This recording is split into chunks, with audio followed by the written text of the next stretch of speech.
La década de los 2000 nos dio algunas de las mayores estrellas que el baloncesto ha visto. Kobe, Shaq, Duncan, LeBron, AI, Dirk, incluso KG. Pero cada era tiene otra capa también. Los tipos que estuvieron ahí, los que llegaron al juego de las estrellas, aunque fuera una vez, o ayudaron a liderar franquicias, cambiaron culturas y parecieron futuros miembros del Salón de la Fama por un tiempo, y de alguna manera se les pasó por alto. Algunos jugaron en mercados equivocados, otros se lesionaron y algunos fueron eclipsados, algunos se adelantaron a su tiempo y bueno, otros simplemente nunca fueron recordados como su juego merecía. Así que hoy volvemos a los años 2000 para hablar de los jugadores olvidados y subestimados de esa época. Los jugadores que los verdaderos fanáticos del baloncesto recuerdan, los jugadores que otros jugadores admiran y aquellos cuyas carreras merecen mucho más reconocimiento. Porque la historia del baloncesto no solo la escriben las leyendas de las que todos hablan, también la escriben aquellos que la gente olvida mencionar. Bien, dejemos algo claro desde el principio. Peja Stojakovic es uno de los mejores tiradores que la NBA ha visto jamás. No digo bastante bueno, ni que esté en la conversación. Hablo históricamente de uno de los mejores tiradores de todos los tiempos.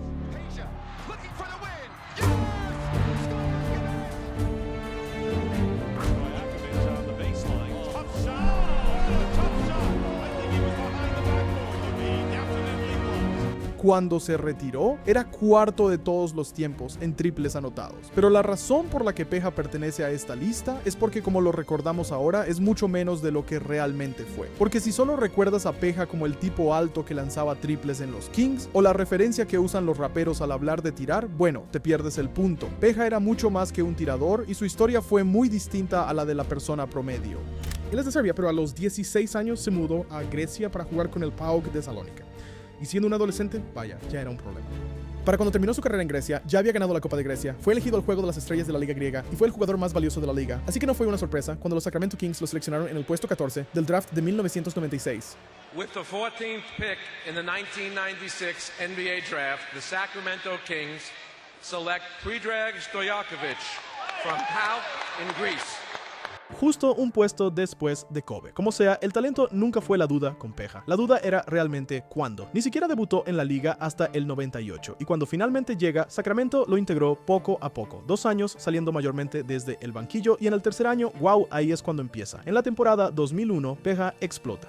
20,5 puntos, 6 rebotes, con un 47% de campo y 40% en triples. Terminó segundo en la votación al jugador con mayor evolución, y la liga empezó a aprender a la mala que esta era la siguiente evolución del alero europeo. Tomó lo que hizo Toni Kukoc y lo llevó más allá. Bien, pero aquí está el problema que lo hace sentir más moderno. Peja era un arma sin el balón. Y sí, claro, sabía tirar, pero era como lo hacía. 2,8 metros, un lanzamiento alto y muy rápido. Así que, aunque intentaras taparlo, no importaba porque ya era demasiado tarde, y como se movía constantemente, los defensas nunca podían estar cómodos. Si lo seguías, buena suerte. Si lo bloqueabas, arriba, puerta atrás. Y si intentas hacer trampa en el bloqueo, ni lo pienses. Se abre a la banda y lanza antes de que el grande siquiera gire la cabeza. Por eso no me gusta que reduzcan a Peja a un simple tirador de espera. O sea, piénsalo así. Muchos piensan en Klay Thompson al pensar en Peja, y no es una locura en cuanto a ser un terror sin balón. Pero Peja era más grande, tenía más capacidad de creación de lo que la gente recuerda. No digo que fuera un base, pero podía hacer más que solo quedarse en la esquina esperando un regalo. Y discretamente sabía pasar. Se movía con inteligencia, tomaba buenas decisiones y no detenía el balón. Era capaz de ser la primera opción de un buen equipo. Pero dime qué piensas, porque para mí, él lo demostró en la temporada 2004.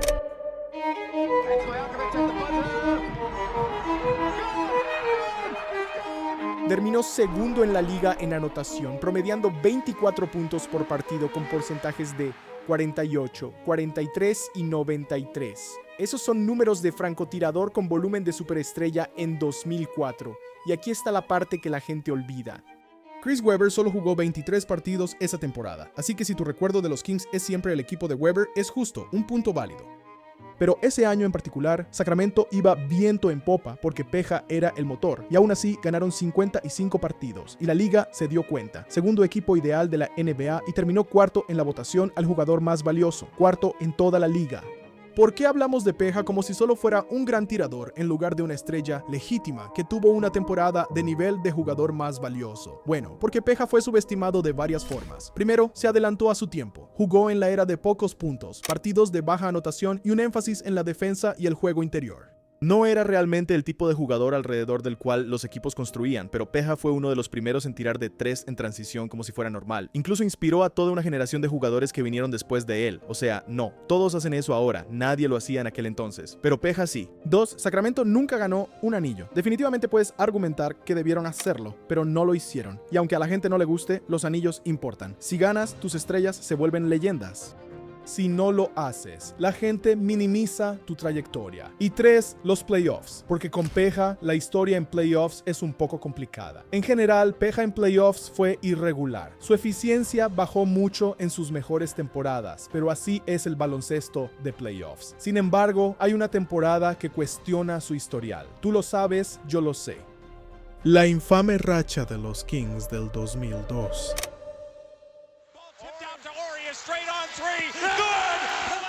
La que todos recuerdan por la polémica derrota ante los Lakers. Peja empieza bien en la primera ronda contra Utah, pero en la segunda sufre un esguince grave en el tercer partido y no vuelve hasta el quinto de las finales de la Conferencia Oeste, y cuando regresa no le va bien. En los partidos del 5 al 7 promedia 7 puntos, con un 30% de acierto y 1 de 10 en triples.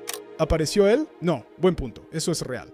¿Pero estaba sano? Tampoco. Entonces, ¿qué hacemos con eso? Porque la historia suele elegir la versión más simple. Peja desapareció. Pero la versión real es que el momento más importante de Peja en postemporada fue arruinado por una lesión. Para 2006, la era de los Kings estaba cambiando. Peja es traspasado a Indiana por Ron Artest, lo cual todavía suena loco cuando lo digo en voz alta, y en Indy la verdad es que fue bastante bueno. Anotó 20 puntos, 6 rebotes, con porcentajes de 46, 40 y 90 en sus 40 partidos con los Pacers, y luego firmaría con los Hornets de Chris Paul en la temporada baja del 2006. Y ahí es donde la historia cambia, porque fue cuando su cuerpo empezó a fallarle. Evitó una cirugía por un fragmento de disco herniado y solo jugó 13 partidos. Regresó y tuvo un par de temporadas más productivas. Incluso fue titular en 77 partidos la siguiente temporada y ayudó a los Hornets a ganar 56 partidos. Un récord para la franquicia, pero tras los problemas de espalda, Peja nunca volvió a ser tan dinámico como en su versión con los Kings. Pero eso no significa que sus últimos años no fueran poéticos. En 2011 terminó en Dallas y contribuyó a un título. Incluso tuvo momentos en esa postemporada que te recordaban que todavía no puedes dejarlo solo, hermano. Y tras ganar finalmente su anillo, se retiró. Esas lesiones de espalda y cuello fueron demasiado para que pudiera continuar. Vale, ahora imaginen a Peja en el juego de hoy, un alero de 2 metros y 8 centímetros que lanza increíble, entiende el ritmo, se mueve sin balón, castiga defensas y anota en transición. Vamos chicos, es una estrella ofensiva moderna, es alguien que cambia cómo defiendes a todo un equipo. En 2003, ver a Peja tirar de lejos en transición era una locura. En 2026 es normal, lo que significa que si pones a Peja en el juego de hoy, no parecería un especialista, parecería un prototipo. Y si no me creen, solo pregúntenle a Gilgeous. Diría que Peja Stojakovic en la NBA de hoy sería un muy buen jugador.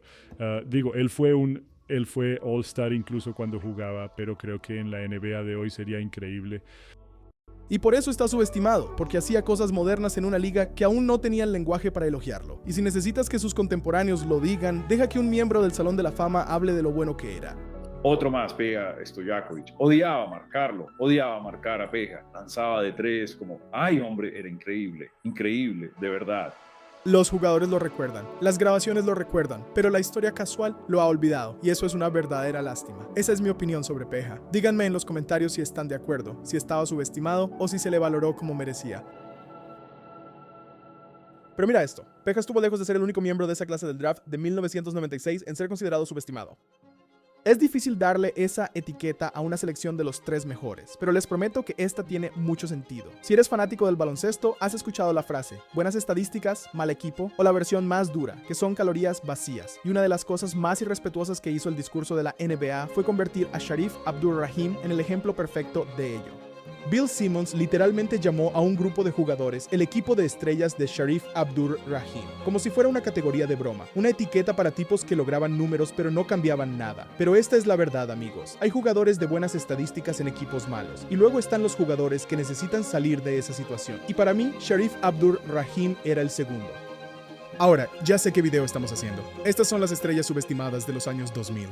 Pero todo el legado de Sharif no tiene sentido a menos que retrocedamos a 1996, porque Sharif llegó a la NBA de la peor manera posible. Fue seleccionado tercero en el draft por los Vancouver Grizzlies, que estaban literalmente en su segundo año de existencia, y eso importa, porque los equipos de expansión no tienen cultura, no tienen infraestructura, no tienen estabilidad, tienen directivas tratando de no ahogarse.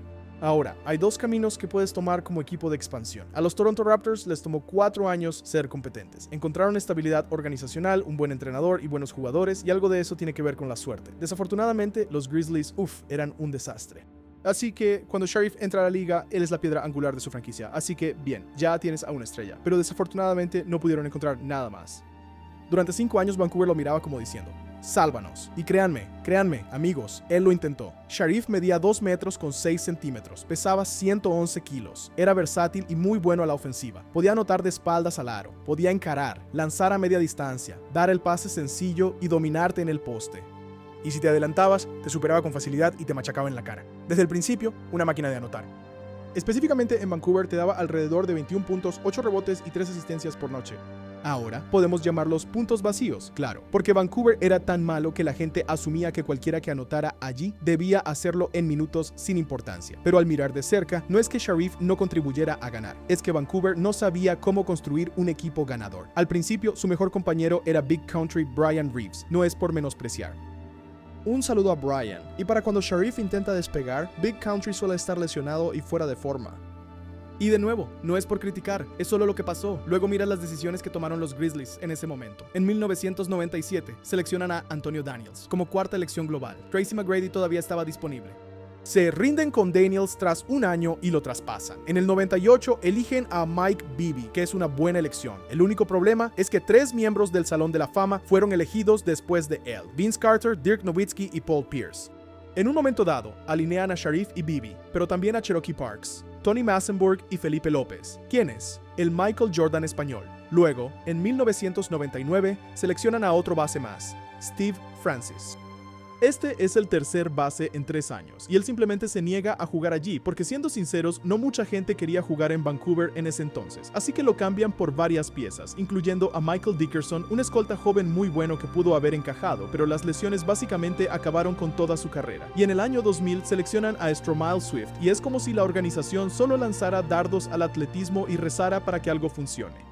Y aquí está la parte que me mata. Vancouver nunca gana más de 23 partidos en las 5 temporadas de Sharif, y pasan por 5 entrenadores en ese lapso. 5 entrenadores en 5 años. Díganme ustedes, porque tal vez me estoy perdiendo algo. ¿Cómo se supone que una joven estrella se convierta en un ganador en una situación donde la identidad del equipo cambia cada vez que pasa el calendario?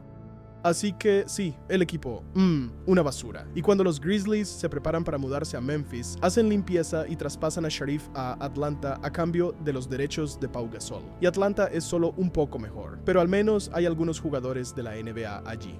Lo emparejan con Jason Terry, y Reef sigue siendo Reef, una presencia constante de 29. En 2002, los Hawks están golpeados y ganan 33 partidos, pero Sharif promedia 21-9 con 3 asistencias, y llega al equipo de las estrellas. Jason Terry te da, como, 19 y casi 6 asistencias, y nadie más llega a promediar doble dígito. Así que sí, él está cargando con el equipo, y en el camino ha tenido noches donde le dice al mundo entero que realmente sabe jugar, como cuando anotó 50 puntos ante Ben Wallace y Cliff Robinson, 2 tipos que llegarían a formar parte de los equipos defensivos ideales. Déjenme decirlo una vez más, 50 puntos a Ben Wallace. Para que sepan, Shaq ni siquiera pudo hacer eso. Luego, antes de la temporada 2003, los Hawks hicieron un movimiento que pensaron los llevaría al siguiente nivel. Intercambiaron por Big Dog, Glenn Robinson. Theo Ratliff regresa de su lesión y ahora vemos una plantilla que más o menos tiene sentido. Tienes a Reef, Jet y Big Dog anotando, con Ratliff como ancla defensiva, y teóricamente eso debería bastar para entrar a los playoffs. Su entrenador, Lon Kruger, incluso garantizó a los abonados que llegarían a los playoffs, y entonces los Hawks hacen lo que hacen las organizaciones caóticas, empiezan lento. Kruger es despedido en diciembre y nunca vuelve a ser entrenador jefe en la NBA. Big Dog y Reef chocan ofensivamente, y Robinson tiene uno de los años más ineficientes de su carrera. Todo se desmorona y los Hawks ganan solo 35 partidos y se pierden los playoffs de todos modos, mientras Sharif te da unos constantes y eficientes 28-3. Así que, de nuevo, les pregunto, ¿fue esto vacío o fue otra organización que simplemente no pudo armar bien el equipo? Atlanta lo traspasa a Portland la siguiente temporada, lo que parece que pudo haber encajado bien, pero hay un problema. Sid Bo, Zach Randolph, otro ala pivot que ya está destacando. Así que, por primera vez en su carrera, Sharif sale desde el banquillo. Sus números caen, y no porque empeorara de la noche a la mañana, sino porque su rol se redujo. Pasa de ser el jugador clave a ser, bueno, uno más. Juega menos minutos, tiene menos contacto con el balón, y ahora todos miran las estadísticas diciendo, ¿lo ven? Se los dije, números vacíos. Y en esa temporada juega 85 partidos, un récord de la NBA debido a rarezas del calendario y traspasos. Sé que suena como un dato curioso, pero también te dice algo. Él estaba disponible, él estaba jugando, él no era el problema. Al año siguiente, Portland lo pone fuera de posición en el puesto 3 y es bastante productivo, pero las lesiones lo afectan a él y al equipo. Despiden a Mo Cheeks a mitad de temporada y el equipo se desploma. Toda la experiencia con los Blazers resume su carrera. Sus mejores años se desperdician en equipos estancados en transición y finalmente parecía que tendría la oportunidad de jugar en un equipo ganador. Durante la pretemporada de 2005 estaba programado para unirse a los Nets en un acuerdo de firma y traspaso. Podrían haber sido Jay Kidd, Vince Carter, Richard Jeff y Sharif Abdur-Rahim una oportunidad de ganar un título, y entonces no pasa el examen físico debido a tejido cicatricial en su rodilla, derivado de una cirugía que tuvo desde la preparatoria. El acuerdo se detiene a la espera de una segunda opinión médica. Digo, Sharif pensó que no era un problema, había jugado así por años y nunca se había perdido un partido por eso. Y en su frustración dijo que no quería ser un Net, así que retiraron la oferta y terminó quedándose en los Kings como sexto hombre. Les aporta unos 12 y 15, y es ahí cuando finalmente llega a los playoffs por primera y única vez en su carrera. Pierden ante los Spurs en 6 juegos, pero el momento importa porque es la prueba de que toda su carrera no fue solo. Él no puede contribuir a ganar, fue más bien que rara vez tuvo la oportunidad de hacerlo. Antes de esa aparición en los playoffs de 2006, Sharif había jugado 744 partidos sin un juego de postemporada, lo que en ese momento era la segunda mayor cantidad de la historia. Y esa es la historia, esa es la tragedia. Esa es la parte subestimada, porque la mayoría de los fans no recuerdan a Sharif como un alero elegante que podía darte 20 puntos cualquier noche. Lo recuerdan como el remate de una broma, Sharif Abdur-Rahim, el jugador estrella. Pero al analizar su carrera, los equipos, la inestabilidad técnica y la plantilla, no era un jugador vacío. Era un buen jugador atrapado en un mal entorno. Y si jugara en la liga hoy, quizás sería mucho más valorado. Ponlo en una ofensiva moderna con espacio y tiradores a su alrededor, y es una versión más estable de Julius Randle, un alero de 6 pies y 9 pulgadas con potencial para abrir la cancha, pero que podía hacer daño desde la media distancia y el poste, alguien que a veces podía jugar de 3 o de 5 en un esquema pequeño, según el rival. Si hubiera tenido esa oportunidad, quizás hablaríamos de él de otra forma, porque sinceramente su juego nunca fue el problema, sino el contexto que lo rodeaba. Si eres fan de los Spurs, amas a Bruce Bowen. Si eres fan de Locked On K, probablemente al menos lo aprecias. Y si eres literalmente cualquier otra persona, probablemente odies a Bruce Bowen. Y mira, ni siquiera estoy aquí para discutir ese odio, porque si lo viste jugar en su momento, Bruce o hacía que tu jugador favorito se arrepintiera de jugar al baloncesto, o terminaba asegurándose de que estuvieran en el reporte de lesionados. Pero sin importar lo que pienses de él, hay algo que no está a debate. Bruce Bowen es uno de los mejores defensores perimetrales que ha jugado este deporte, y también es uno de los ejemplos más claros de cómo la NBA y los aficionados subestiman la defensa, especialmente cuando no aparece en las estadísticas, porque si miras los números no es nada atractivo. No vas a encontrar videos de sus mejores jugadas. El legado de Bowen se basa en lo que no es tendencia: la negación, el juego de pies, la posición, el tiempo y hacer que cada posesión sea incómoda. Fue un aficionado a la defensa que se convirtió en una de las partes más vitales de una dinastía. Si quieres entender a Bruce Bowen, debes entender su historia de origen, porque explica todo sobre cómo jugaba. Saliendo de Cal State Fullerton, Bruce fue elegible para el draft desde 1993 y no fue seleccionado. Así que, de inmediato, su camino fue más difícil que el de cualquiera en esta lista. Durante los siguientes 4 años, estuvo de un lado a otro, jugando en Francia y en la ya desaparecida CBA, básicamente luchando por una oportunidad de ser visto. Y cuando finalmente llegó a una plantilla de la NBA en 1997, se trató literalmente de sobrevivir. Jugó un partido para los Heat en el 97.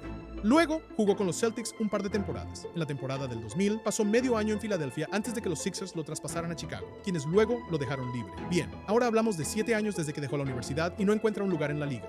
Pero irónicamente, su siguiente parada fue su primer hogar en la NBA, pero esta vez con un entrenador diferente, uno que sabe cómo usar a un jugador con sus habilidades. Llega a Miami con Pat Riley, y ahí es donde nace la leyenda de Bruce Bowen. Sabemos que al padrino no le impresionan los regates locos, no le importa tu habilidad con el balón, le importa la dureza, la disciplina y si puedes defender.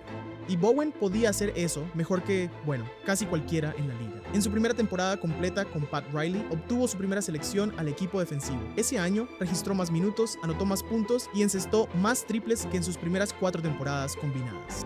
Así que un entrenador legendario impulsa su carrera y luego otro la lleva a un nivel completamente distinto. Antes de la temporada 2002, Bruce firmó con los San Antonio Spurs, otra organización con gran estructura y cultura, y a diferencia de Miami, ellos intentaban ganar un anillo. ¿Qué tal, chicos? Soy Kai. Me surgieron un par de cosas y realmente necesito publicar este video para ustedes. Así que tuve que llamar a refuerzos. Contacté a uno de mis amigos, Jesse. Nos conocemos de hace tiempo. Es un gran fanático del baloncesto, de los 2000, realmente conoce el juego y sinceramente podría ser mejor en esto del básquetbol que yo. Así que por el resto del video solo lo escucharán a él y no a mí, pero sepan que sigo aquí. Y quizás lo vean, bueno, supongo que lo escucharán en algunos de los otros videos que sacaremos este verano. Pero bueno, Jesse, todo tuyo. Los Spurs tenían a un veterano experimentado en David Robinson, a una superestrella en Tim Duncan y a un grupo de muy buenos jugadores de rol como Stephen Jackson, la leyenda de los Arizona Wildcats Sean Elliott, Steve Smith, Malik Rose, Edo Turkoglu, Robert Horry, Terry Porter y estrellas en ascenso como Tony Parker y por supuesto Manu Ginobili. Y de alguna manera, en plantillas con tanto talento, Bowen mantuvo un puesto de titular durante años hasta que superó los 36 años. ¿Por qué? Bueno, porque cuando tienes una dinastía, obviamente no solo necesitas estrellas, necesitas especialistas tan élite que pueden definir series por sí mismos. Ganó 3 campeonatos en sus 8 años con San Antonio y durante la mayor parte de ese tiempo fue constantemente uno de los 3 o 4 mejores defensores de todo el mundo. Terminó con 8 selecciones al equipo defensivo, 5 de ellas en el primer equipo, porque año tras año, entrenadores y jugadores sabían que si necesitabas a alguien para hacer sufrir al mejor jugador del equipo rival, llamabas al tipo a quien Sean Elliott apodó la erupción. Incluso terminó entre los 5 mejores en la votación al jugador defensivo del año 5 temporadas seguidas y fue segundo 3 veces consecutivas, pero la mayoría de los aficionados casuales no recuerdan eso como recordamos a los que anotan 25 puntos por noche. Así que hablemos del verdadero arte de defender, porque el arsenal defensivo de Bruce Bowen era más que solo esfuerzo. Tenía bastantes atributos que lo hacían un defensor especial. Primero, su actitud. Siempre quería enfrentarse a los mejores. Siempre quería marcar al mejor jugador del equipo rival. Pedía a Kobe, quería a Dirk, marcaba a LeBron, no importaba quién fuera, y esa mentalidad cuenta porque la mitad de una defensa de élite es creer que puedes marcar a cualquiera en cualquier lugar. Segundo, su físico. Medía 6 pies y 7 pulgadas, con una envergadura y fuerza capaces de marcar del 1 al 3 y honestamente algunos jugadores grandes según el rival. Tercero, su posicionamiento era de élite, algo que los aficionados casuales pasan por alto, porque era muy difícil ver a Bruce Bowen distraído, y a diferencia de otros defensores, no necesitaba arriesgar mucho, principalmente porque ya estaba en el lugar correcto. Luego, su coeficiente intelectual de baloncesto era altísimo. Bowen estudiaba a sus oponentes. Sabía dónde te gustaba recibir el balón, conocía tus respuestas y a veces sabía la jugada antes de que la hicieras. Muchas veces te marcaba con antelación, negándote el pase, llevándote hacia las ayudas y obligándote a empezar tu movimiento a casi 1 metro de donde querías. Y una de sus armas más letales eran sus manos activas. Las manos de Bruce estaban en todas partes todo el tiempo. Te dificultaba botar, recibir y proteger el balón. Estaban en las líneas de pase, estaban en tu espacio. Hacía que cada posesión se sintiera como si te persiguiera un mosquito con un doctorado en ser muy molesto. Y lo último que lo hacía grande era la razón por la que a la mayoría de los fans, bueno, no les agrada. Y esa era su mentalidad. Realmente era uno de esos tipos que te iba a detener por cualquier medio necesario y, bueno, me refiero a cualquier medio necesario. Caminaba por la línea entre ser irritante y sucio y muchas veces terminaba muy del lado sucio. Casi podrías hacer una película de larga duración con todas sus tácticas deshonestas. O sea, miren algunos de sus mejores momentos. Molestar a tu oponente es una gran táctica, pero lesionarlo, bueno, eso es otro cantar. Y esta es precisamente la razón por la que muchos fans no recuerdan a Bruce Bowen como un defensor histórico. Solo lo recuerdan como el Ric Flair del baloncesto, el jugador más sucio del juego, pero 2 cosas pueden ser ciertas. Sí, cruzó la línea muchas veces, pero también Bowen fue uno de los mejores defensores de la liga. Lo que se subestima es que la gente habla de lo de ser sucio y olvidan el hecho de que era un defensor de élite.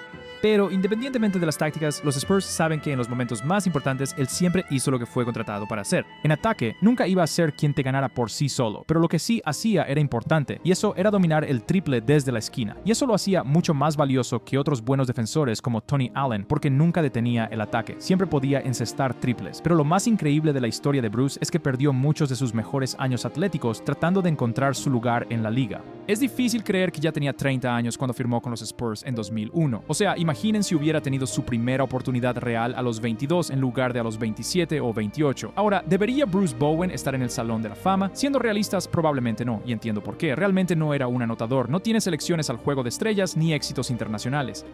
Y su reputación de jugador sucio tampoco ayuda, pero creo que al menos merece ser considerado y por una buena razón. Es el único jugador elegible para el Salón de la Fama en la historia de la NBA con 7 o más selecciones al equipo defensivo ideal que no está en el salón. Y miren, sé que la mayoría de los fans no valoran tanto la defensa, pero el historial defensivo de Bowen es de élite y plantea una pregunta interesante. Si eres uno de los mejores de la historia en tu trabajo, y tu trabajo ayudó a ganar campeonatos, digo, ¿cómo vamos a actuar como si eso no fuera un impacto de nivel de Salón de la Fama? Cuando la gente habla de esos primeros equipos de los Cavaliers de LeBron, la conversación suele ser siempre la misma. Oh, LeBron llevó a un montón de mediocres a las finales. Y mira, lo entiendo. Comparado con los super equipos a los que estamos acostumbrados, esos equipos de Cleveland tenían, llamémoslas, limitaciones. Pero en el proceso le estamos faltando al respeto demasiado a un tipo.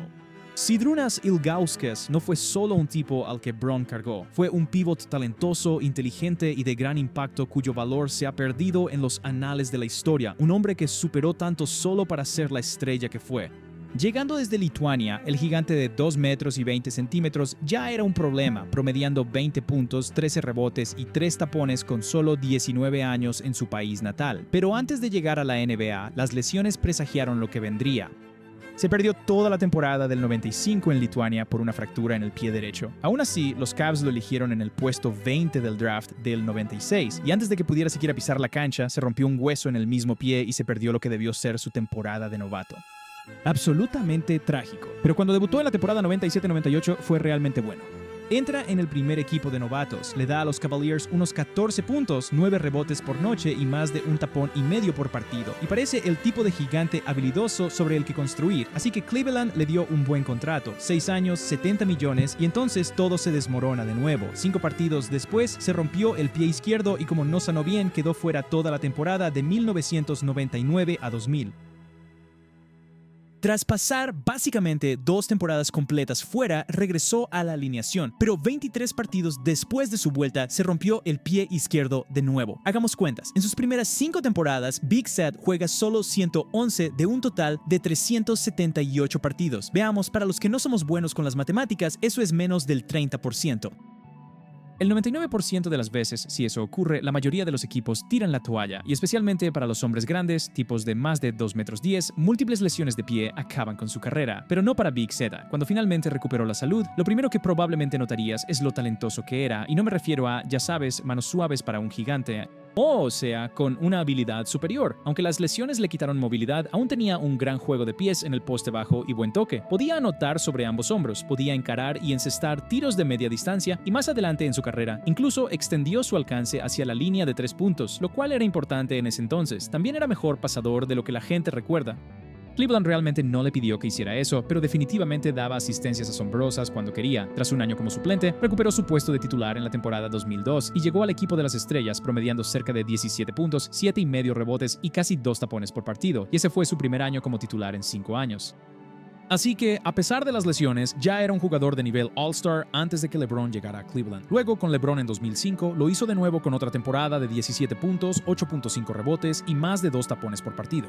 Pero los números no cuentan toda la historia de lo influyente que fue. Era un bloqueador fantástico, de los mejores del juego. Era uno de esos hombres grandes que entendían los ángulos, el tiempo y el contacto. Liberaba a LeBron constantemente en el perímetro y en el poste medio. En esas primeras jugadas, cuando Bron solo necesitaba un poco de espacio, el Gran Z era quien lo creaba. Ese es el tipo de valor invisible que generaba cada noche. Además, encajaba en el ataque de una forma muy útil. No era solo un jugador de zona, su tiro desde el poste alto creaba el espacio suficiente para ser efectivo en una ofensiva de los años 2000, podía anotar dentro y era lo bastante inteligente para tomar la decisión correcta. Así que, aunque no fuera una estrella al nivel de Dwayne Wade o Kyrie Irving, ayudaba a mantener el ataque unido de formas que le facilitaban mucho la vida a LeBron. Y para esos primeros equipos de los Cavaliers, eso importaba porque, como pueden imaginar, no tenían muchos creadores. Era básicamente LeBron y, bueno, como Larry Hughes. Lo otro que la gente olvida es que esos equipos eran excelentes defensivamente e Ilgauskas era una gran razón de ello. Claro, no era súper atlético. No digo que fuera como Kevin Garnett o Ben Wallace ni nada parecido, pero era inteligente, disciplinado y sabía usar su estatura de 7 pies y 3 pulgadas en la pintura. Protegía el aro con su posición, punteaba tiros sin cometer faltas y siempre sabía dónde estar. Y sinceramente fue un punto muy brillante para los Cavs en las finales de 2007. Sé que suena un poco loco porque LeBron es bueno, uno de los mejores de la historia y los Spurs los barrieron, así que nadie analiza esa serie con mucho detalle. Pero vuelvan a verla, de verdad, Zydrunas Ilgauskas compitió muy bien a la defensiva contra Tim Duncan. O sea, Timmy consiguió sus números porque es Timmy D, pero Big Set lo limitó a 18 puntos con un 44% de acierto en la serie. Toda esa racha del 2007 se recuerda como Bron cargando con mediocres, pero eso borra el hecho de que los Cavs tenían una identidad defensiva legítima y Big Set era uno de sus grandes pilares. Durante la década, Big Set le dio a Cleveland unos 14 puntos, 8 rebotes y casi 2 tapones por partido y fue seleccionado 2 veces al Juego de las Estrellas. Son años de estabilidad, años de destreza y años de hacer esas pequeñas cosas que no salen en los resúmenes, pero que ayudan a ganar. Y si sumas todo el tiempo perdido y el atletismo, todas esas temporadas tratando de mantenerse en la cancha, honestamente su carrera me parece aún más impresionante, porque la verdad es que si sus pies hubieran aguantado, estaríamos hablando de uno de los centros de élite de esa época, y lo digo muy en serio. Pero aún quitándole todo eso, sigue siendo un pivot fantástico. Construyó una carrera fantástica y por eso merece más que ser una nota al pie en la carrera de LeBron. Ahora, la gente pasa por alto a este siguiente hombre grande europeo por una razón distinta y honestamente podría ser que nació un poco antes de tiempo. La forma en que Mehmet Okur jugaba al baloncesto era realmente innovadora para su época.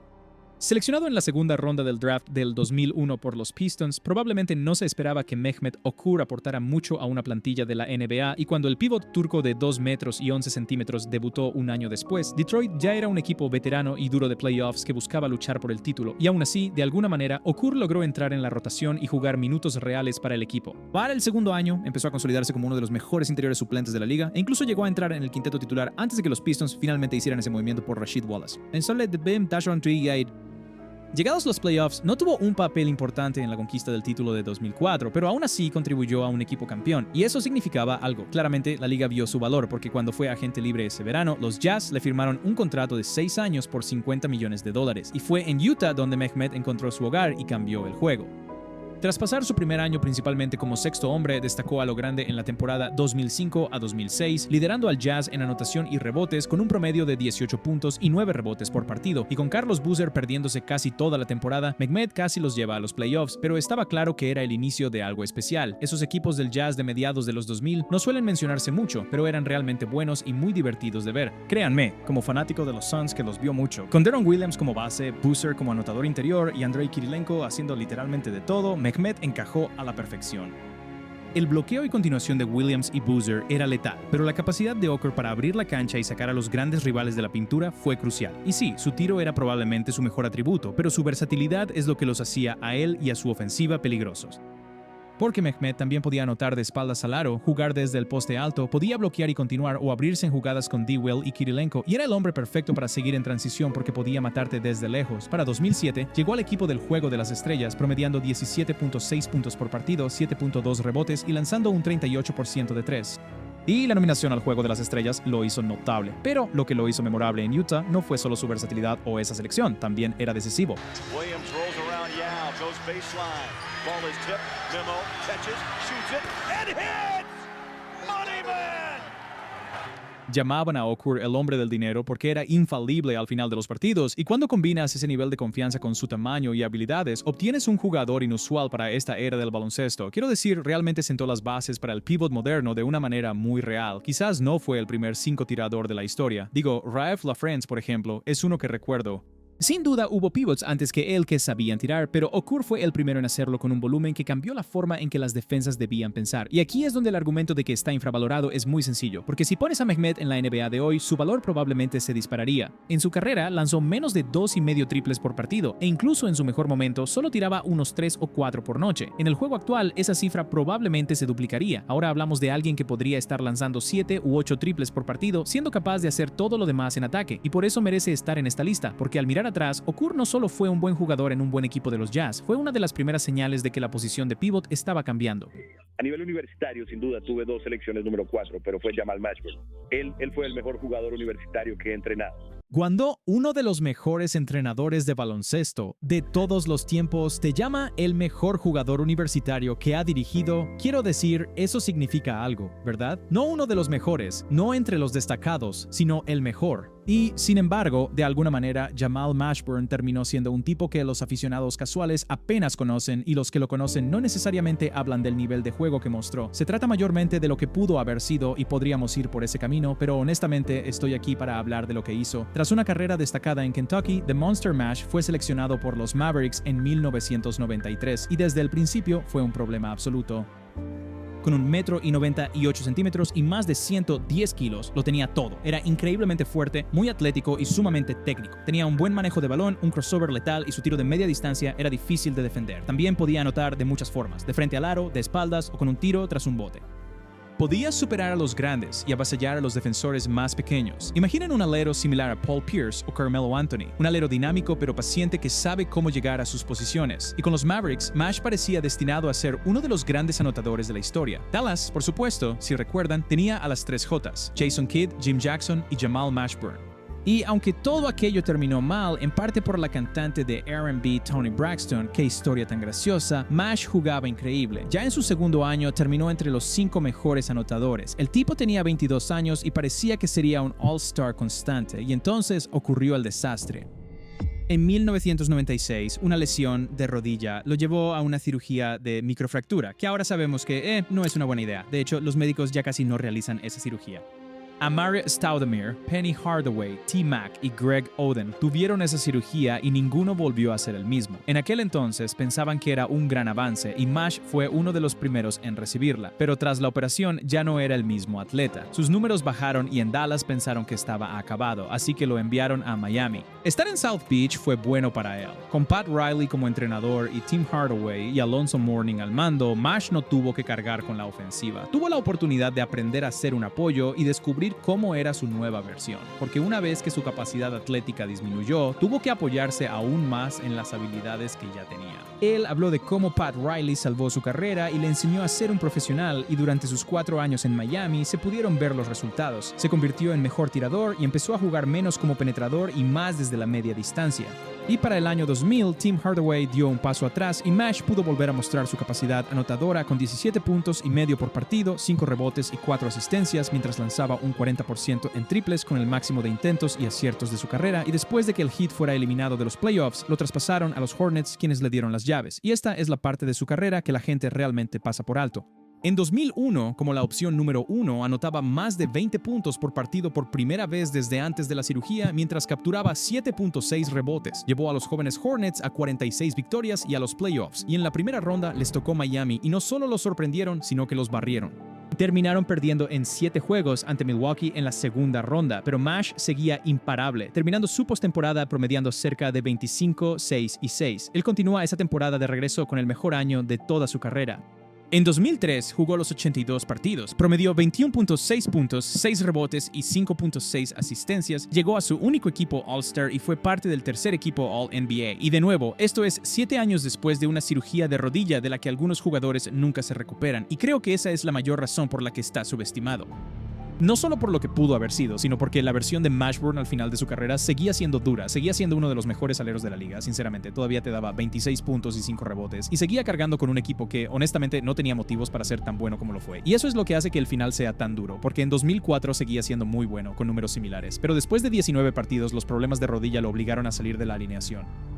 Luego decidió no jugar la temporada 2005, esperando que el descanso lo arreglara, pero claro, no fue así, nunca volvió a jugar un partido, y eso es lo que duele, porque encontró una segunda juventud. Es uno de los 6 jugadores en promediar 20 o más puntos en su última temporada. Así que si quieres llamar a Jamal Mashburn un ¿qué hubiera pasado? Está bien. Digo, es justo, porque si no se hubiera operado de microfractura, probablemente hablaríamos de un All-Star constante, un tipo que pudo estar en ese nivel único de anotadores por mucho tiempo en la liga. Pero el ¿qué hubiera pasado? No puede ser toda la historia. Porque incluso después de perder su capacidad atlética, incluso después de tener que redescubrir quién era como jugador, Jamal Mashburn regresó y fue All-Star. Llegó al equipo All-NBA, lideró equipos en playoffs, siguió anotando puntos y por eso está aquí. ¿Ves cómo hablan los jugadores de baloncesto sobre Sam? Oye, hermano, Sam Cassell, yo siempre diré esto, Sam Cassell es uno de los más fríos. Oye, escucha, yo estaba en problemas de faltas en cada partido que jugué, Sam, mi año de novato. Eso te dice todo lo que necesitas saber. Es uno de esos jugadores que, si solo repasas su historial, podrías perderte lo importante. Muchos equipos distintos, números bastante buenos, un equipo All-Star, genial. Pero Castle era un líder, uno de los mejores y más grandes referentes de su época, y sobre todo un ganador en casi todos los equipos en los que jugó. Y la victoria comenzó de inmediato, porque cuando Castle fue seleccionado por Houston en 1993 como suplente de Kenny Smith, ya estaba en un equipo contendiente. Y normalmente cuando un base novato llega a un equipo veterano, no juega o le dan muy pocas oportunidades, pero Sam ya aparecía en los momentos más importantes. Como novato, anotó 22 puntos y 7 asistencias en el séptimo juego contra los Suns en las semifinales del oeste, y en las finales anotó 7 puntos en los últimos 32 segundos para ayudar a ganar el tercer juego. Luego, al año siguiente, en su segunda temporada, se lució al anotar 31 en el segundo juego de las finales, así que al inicio de su carrera se ganó la reputación de ser decisivo y valiente cuando más importaba. Ganar esos 2 anillos al principio también importó, porque después se comportó como alguien que ya sabía lo que hacía falta y llevó esa actitud a donde fuera. Tras su tercera temporada, Houston traspasó a Castle a Phoenix en el acuerdo por Charles Barkley, pero solo jugó 22 partidos para los Suns antes de que lo enviaran a Dallas por Jason Kidd. Y luego, tras solo 16 partidos con los Mavericks, fue traspasado de nuevo, esta vez a los Nets de Nueva Jersey. 3 equipos en una temporada, pero encontró su lugar en Jersey. En 1998 promedió casi 20 puntos y 8 asistencias, llevando a un gran equipo joven de los Nets a los playoffs. Pero en 1999 las lesiones llegaron y Castle fue traspasado de nuevo, esta vez a Milwaukee. Así que al comenzar los 2000, el tipo ya había jugado para 5 equipos distintos en 6 años. Esa inestabilidad puede afectar tu productividad y tu confianza, pero para Sam Castle en absoluto. Con los Bucks formó una especie de gran trío con Ray Allen y Glenn Robinson, otro jugador subestimado. Y aunque era la tercera opción, muchas veces Sam era el adulto en la sala. En el año 2000 promedió 18.6 puntos y 9 asistencias, y aunque Ray y Big Dog fueron estrellas, de alguna manera él no lo fue. Luego, en 2001, los Bucks lograron 52 victorias y 30 derrotas mientras él promediaba casi 18 puntos y 8 asistencias. Sin embargo, llegaron a las finales de la Conferencia Este. Continuó con otra temporada sólida, casi 20 puntos y 7 asistencias cada noche, pero hubo demasiados conflictos entre George Karl, Glenn Robinson y Ray Allen, y eso provocó en parte que se perdieran los playoffs. Glenn fue traspasado primero, luego Ray fue cambiado por Gary Payton, y para el verano del 2003, los Bucks traspasaron a Castle a Minnesota. Y junto a KG y Latrell Sprewell, él fue realmente la pieza perfecta, y la temporada del 2004 fue la mejor de su carrera y material de leyendas del baloncesto de los 2000. Promedió 20 puntos y más de 7 asistencias, con un 49% de efectividad en tiros de campo y un 40% en triples. Logró su primer y único equipo All-Star y fue parte del segundo mejor equipo de la NBA, y los Timberwolves terminaron con el mejor récord del oeste.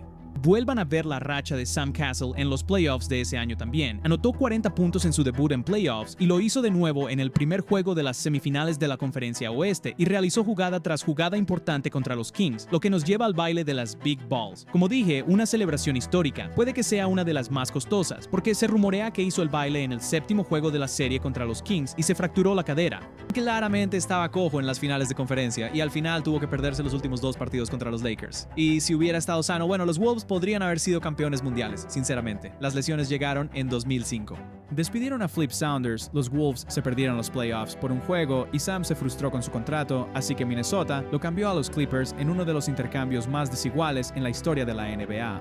¿Y qué hizo Sam en Los Ángeles? Cambió la cultura. Esa franquicia era, bueno, son los Clippers de Donald Sterling además, pero en 2006, con Sam aportando 17 puntos y 6 asistencias y brindándoles liderazgo veterano, realmente llegaron a los playoffs.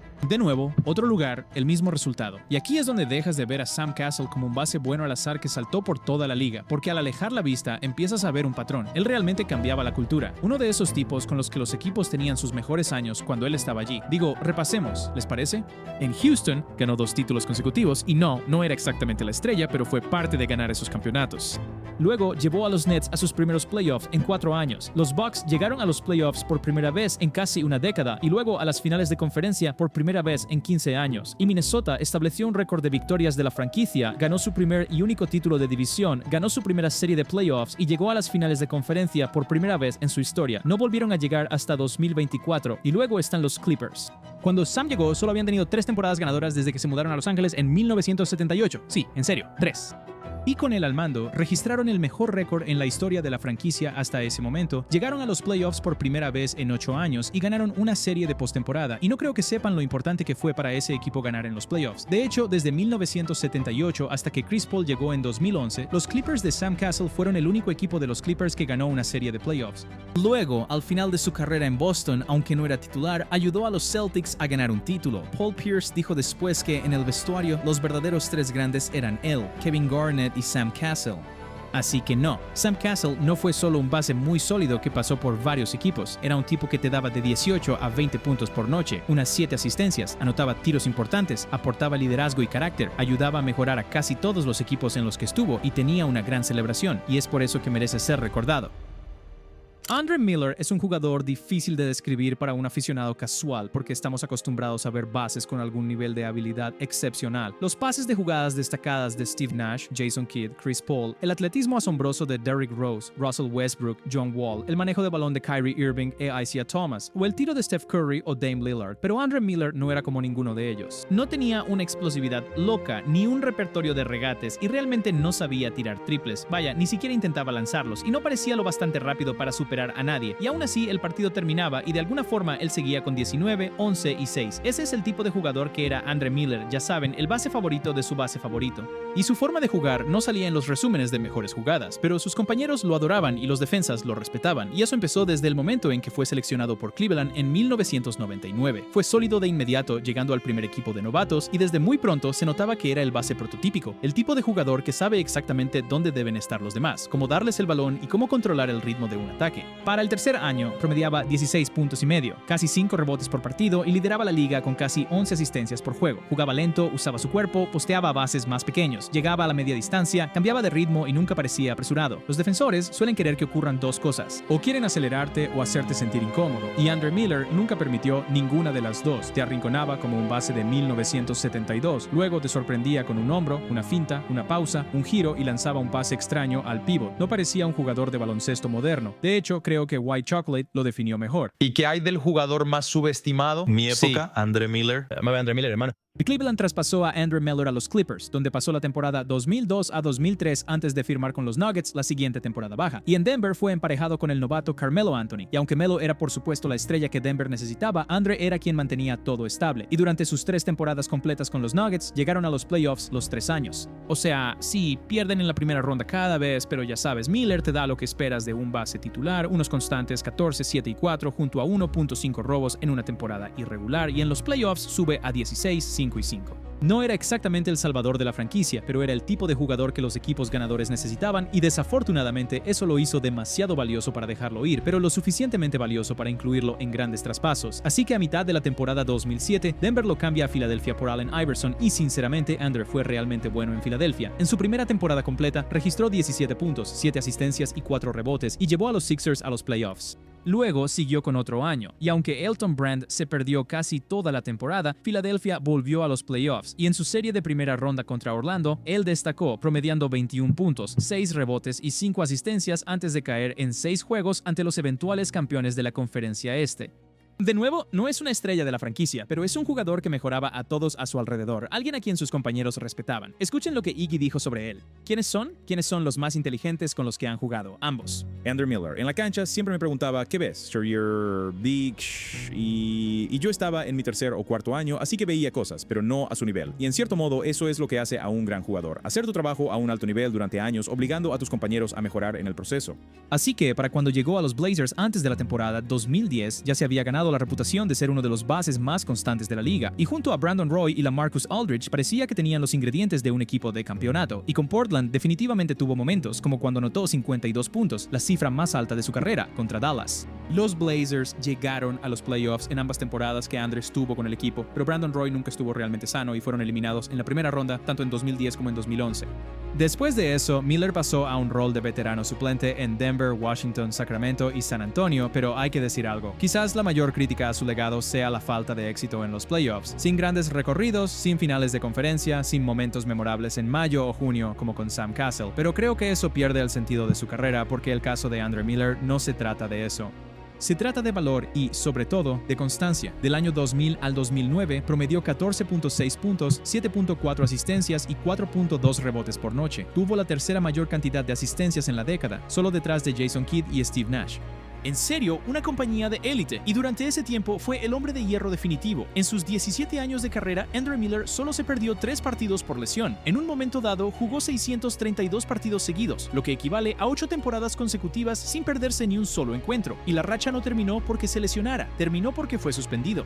Literalmente estamos hablando de una regla de 65 partidos, y Andre Miller nunca se perdía encuentros. Sigue siendo el 1º de todos los tiempos en asistencias, y es el único jugador en la historia de la NBA con 16,000 puntos, 8,000 asistencias y 1,500 robos que nunca llegó a un equipo del juego de estrellas. Eso debería decirte todo sobre por qué está en esta lista. Si hay algo que Antawn Jamison sabía hacer, era anotar, y mucho. Siempre encontraba la forma de darte 20 puntos y 8 rebotes, y lo hizo por mucho tiempo, y esa es exactamente la razón por la que está aquí. Porque al ver sus números, su habilidad y cómo mantuvo su rendimiento durante toda la década, Antawn Jamison debería ser recordado con mucho más respeto del que suele recibir. Incluso antes de llegar a la liga, Jamison ya era una gran figura en la Universidad de Carolina del Norte.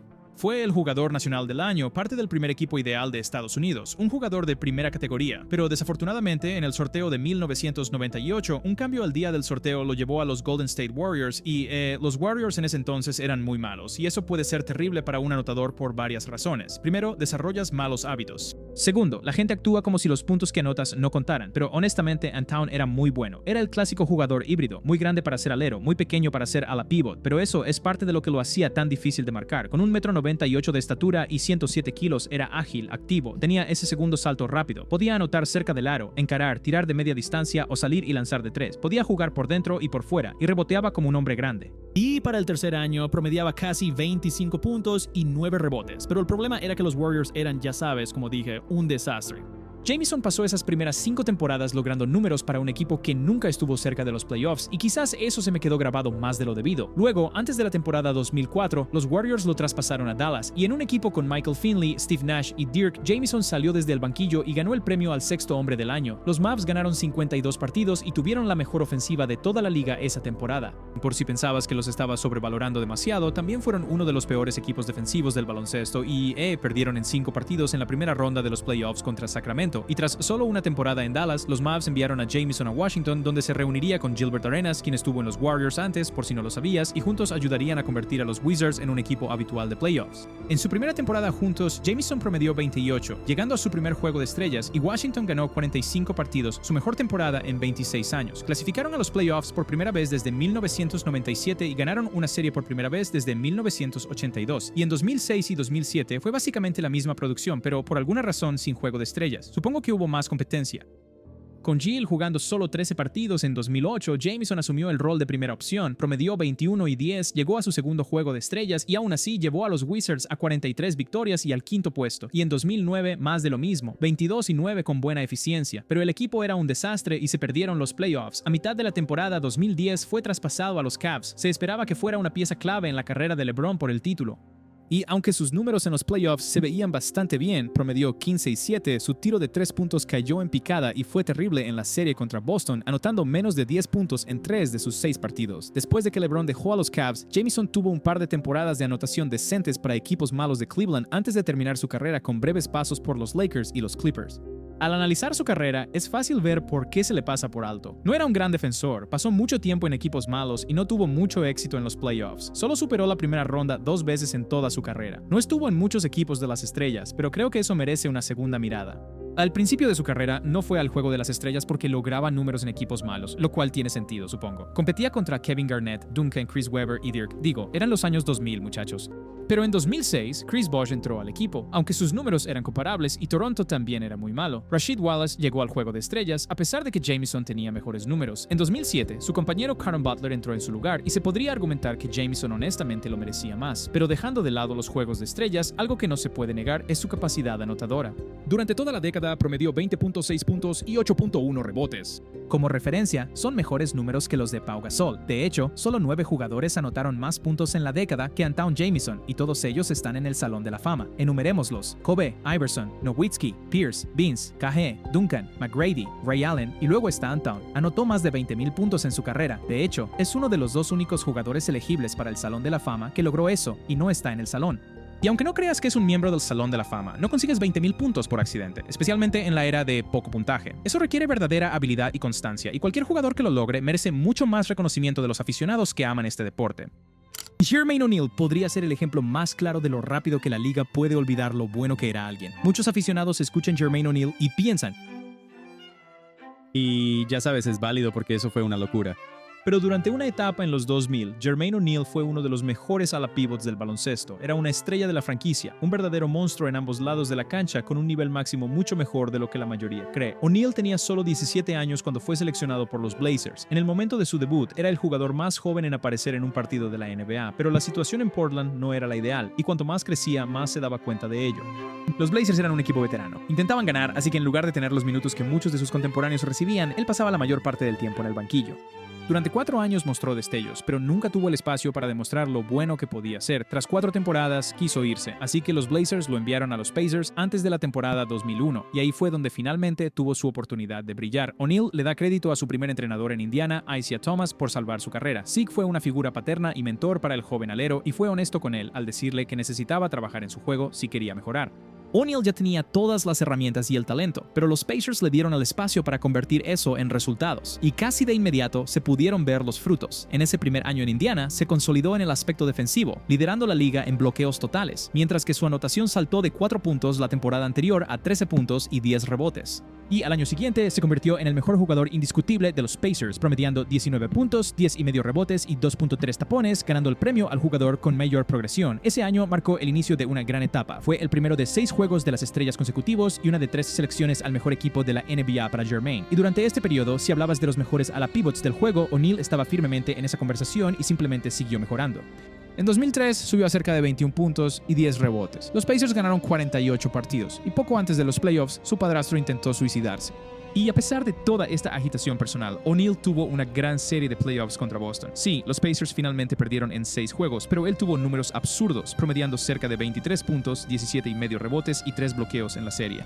Luego, en 2004, los Pacers regresaron con fuerza. Él promediaba 20 puntos y 10 rebotes con 2.6 tapones. Indiana terminó con 61 y 21. Muchos olvidan a este equipo, con el mejor récord en la historia de la franquicia. Y O'Neal terminó tercero en la votación al jugador más valioso. En serio, obteniendo más votos de primer lugar que el segundo, Tim Duncan. Los Pacers llegaron hasta las finales de la conferencia este, perdiendo en 6 juegos ante los eventuales campeones, el divertido equipo de los Detroit Pistons. Y aunque Indiana no logró superar el obstáculo, estaba claro que eran un equipo de calibre de campeonato con Jermaine O'Neal como su mejor jugador. Los Pacers de la temporada 2004 a 2005 parecían un equipo capaz de ganarlo todo. Comenzaron con 7 victorias y 2 derrotas, y al principio O'Neal parecía un jugador más valioso. Ron Artest estaba en su mejor momento, Stephen Jackson jugaba a un nivel de juego de las estrellas, Reggie Miller seguía siendo una buena presencia veterana desde el banquillo. Ni siquiera voy a empezar con eso. Ya sabes lo que pasó después.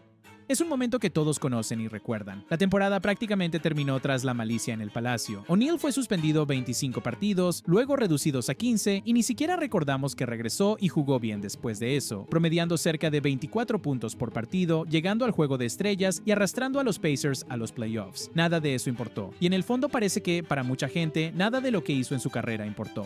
Porque la malicia en el Palacio no solo cambió esa temporada, cambió como la gente hablaba de él, cambió la percepción mediática sobre el hombre y el jugador, consumió su imagen. En lugar de Jermaine O'Neal, uno de los 5 o 10 mejores jugadores de baloncesto del mundo, el segundo mejor O'Neal de la NBA se convirtió en Jermaine O'Neal, ya sabes, ese tipo que, bueno, ya sabes.